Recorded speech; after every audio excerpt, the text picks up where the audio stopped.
வணக்கம். பொன்னியின் செல்வன் பாகம் 1 அத்தியாயம் 21. திரை சலசலத்தது. ஒரே சமயத்தில் ஒருவனுக்குள்ளே 2 மனங்கள் இயங்க முடியுமா? முடியும் என்று அன்றைக்கு வந்தியத்தேவனுடைய அனுபவத்திலிருந்து தெரிய வந்தது. சோழ வள நாட்டுக்குள்ளேயே வளம் மிகுந்த பிரதேசத்தின் வழியாக அவன் போய்கொண்டிருந்தான். நதிகளில் புதுப்புணல் பொங்கி பெருகிக் கொண்டிருந்த காலம்.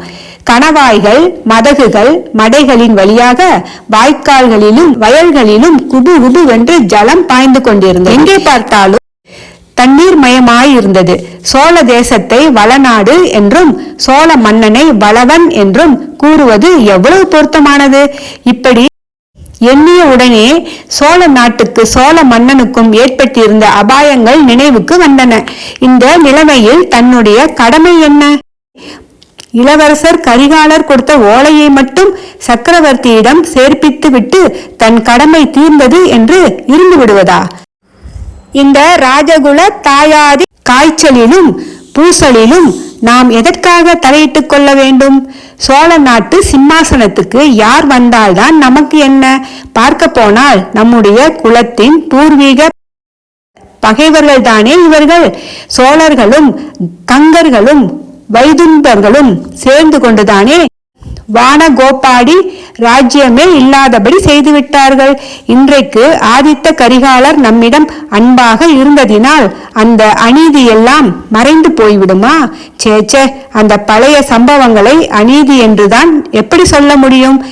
அரசர்கள் என்றால் ஒருவருக்கொருவர் சண்டையிடுவது இயற்கை. அதுபோலவே வெற்றியும் தோல்வியும் மாறி மாறி வருவதும் இயற்கை.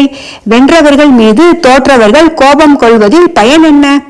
நம்முடைய மூதாதைகள் நல்ல நிலைமையில் இருந்தபோது அவர்களும் மற்ற அரசர்களை கதிகலங்கத்தானே அடித்தார்கள். அடியோடு அழித்துவிடத்தானே பார்த்தார்கள். அது என்ன பாடல்? இதோ ஞாபகம் வந்துவிட்டது. சேனை தலையாக்கி செங்குருதி நீர்த்தேக்கி ஆணை மிதித்த அருஞ்சேற்று மானபரன் பாவேந்தர் தம்பேந்தன் வானன் பறித்து நட்டான் மூவேந்தர் தங்கள் முடி. இப்படியெல்லாம் போர்க்களத்தில் கொடூரமான காரியங்களை நம் முன்னோர்களும் செய்திருக்கிறார்கள். போர்க்களத்தில் தோற்றவர்களின் கதி எப்போதும் அதோ கதிதான். ராமரை போலவும் தர்ம புத்திரரை போலவும் எல்லா அரசர்களும் கருணை வள்ளல்களாக இருந்துவிட முடியுமா? அப்படி அவர்கள் இருந்தபடியினால்தான் காட்டுக்கு போய் திண்டாடினார்கள். வீர புருஷர்களாயிருந்தும் வீரர்களின் துணை இருந்தும் வெகுவாக கஷ்டப்பட்டார்கள். ராஜரீகத்தில் கருணை என்பதே கூடாது. பார்க்க போனால் சோழ குலத்தவர்கள் சிறிது கருணை உள்ளவர்கள் என்றே சொல்ல வேண்டும். எதிரிகளையும் முடியுமானால் நண்பர்களாக்கி கொள்ளவே பார்க்கிறார்கள். அதற்காக குலம் விட்டு குலம் கல்யாண சம்பந்தமும் செய்து கொள்கிறார்கள். சுந்தர சோழரின் தந்தை அரிஞ்சய சோழர் வைதும்பராயன் மகளை திருமணம் செய்து கொள்ளவில்லையா? அழகுக்கு பெயர் போன அந்த கல்யாணியின் மகனாயிருப்பதினால்தானே சுந்தர சோழரும் அவருடைய மக்களும் கூட சௌந்தரியத்தில் சிறந்து விளங்குகிறார்கள். அழகி என்றதும் அந்த குடந்தை நகரத்து மங்கை அரிசலாற்றங்கரை பெண்மணியின் நினைவு வருகிறது. நினைவு புதிதாக எங்கிருந்தோ வந்துவிடவில்லை. அவனுடைய உள்ளத்துக்குள்ளேயே கனிந்து கொண்டிருந்த நினைவுதான். வந்தியத்தேவனுடைய வெளிமனம் சோழ நாட்டின் இயற்கை வளங்களை பற்றியும் ராஜரீக குழப்பங்களை பற்றியும் எண்ணிக்கொண்டிருக்கையில் அவனுடைய உள்மனம் அந்த மங்கையினிடத்திலேயே ஈடுபட்டிருந்தது. இப்போது உள்மனம் வெளிமனம் இரண்டும் ஒத்து அம்மங்கையை குறித்து பட்டவர்தனமாக சிந்திக்க தொடங்கின. பிறகு வெளியில் எந்த அழகான இயற்கை பொருளை பார்த்தாலும் அந்த மங்கையின் அவயங்களுடன் ஒப்பிட தோன்றின. வலுவழுப்பான மூங்கிலை பார்த்ததும் அவளுடைய தோள்கள் நினைவு வந்தன. ஓடைகளில் மண்டி கிடந்த குவளை மலர்கள் அவளுடைய கண்களுக்கு உவமையாயின. பங்கஜ மலர்கள் அவளுடைய தங்க முகத்துக்கு இணைதானா என்ற ஐயம் தோன்றியது. நதியோர மரங்களில் குலுங்கிக் கொண்டிருந்த மலர்களில் வண்டுகள் செய்த ரீங்காரத்தை அவள் குரலின் ஒலிக்கு உவமை சொல்வது சரியாகுமா? இப்படியெல்லாம் கவிகள் கற்பித்திருக்கிறார்களே தவிர உண்மையில் இவையெல்லாம் எங்கே?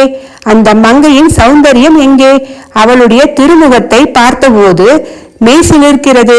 இப்போது நினைத்து பார்க்கும் போது கூட நெஞ்சு விம்முகிறது. இந்த பூக்களையும் வண்டுகளையும் பார்த்தால் அத்தகைய மெய்சிலிர்ப்பு உண்டாகவில்லையே. சேச்சே, முதியோர்கள் நமக்கு செய்த உபதேசத்தை எல்லாம் மறந்துவிட்டோம். பெண்களின் மோகத்தை போல் உலக வாழ்க்கையில் பொல்லாத மாயை வேறொன்றும் இல்லை. வாழ்க்கையில் வெற்றி பெற விரும்புவோன் பெண்களின் மோக வலையில் விழவே கூடாது. விழுந்தால் அவன் ஒளிந்தான். கோவலன் கதைதான் அந்த விஷயத்தை அபூர்வமாக எடுத்து சொல்கிறதே. கோவலன் மட்டும் என்ன, இந்த நாளில் வீராதி வீரரும் சோழ நாட்டிலே இணையற்ற செல்வாக்கு உள்ளவருமான பெரிய பழுவேட்டரையரை பற்றி மக்கள் பரிகாசம் பேச காரணமும் அதுதானே. ஆனால் மக்கள் உண்மை அறியாதவர்கள்.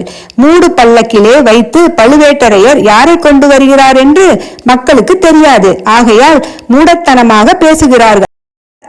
ஆனாலும் அந்த மதுராந்தக தேவர் தம்மை அவ்வளவு கேவலப்படுத்திக் கொள்ள வேண்டியதில்லை. சீச்சி, மூடு பல்லக்கில் உட்கார்ந்து கொண்டு பழுவேட்டரையரின் ராணியின் ஸ்தானத்தில் மறைந்து கொண்டு ஊர் ஊராய் போவதா? இதுதான் ஆண்மைக்கு அழகா? இப்படியாவது ராஜ்யம் சம்பாதிக்க வேண்டுமா? இப்படி சம்பாதித்த ராஜ்யத்தை தான் அவரால் காப்பாற்றிக் கொள்ள முடியுமா?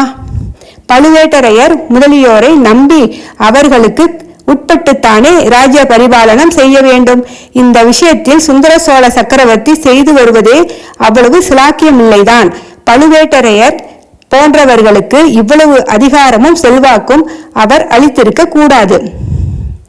அதிலும் மணிமணியாக 2 அருமை புதல்வர்கள் இருக்கும்போது, நாடெல்லாம் அதிசயிக்கும் அறிவும் திறனும் உடைய புதல்வி ஒருத்தி இருக்கும்போது, அந்த மங்கை ஜோதிடர் வீட்டில் பார்த்தவள், ஆற்றங்கரையில் பேசியவள், அவள் முகம் யாருடைய ஜாடையாயிருக்கிறது?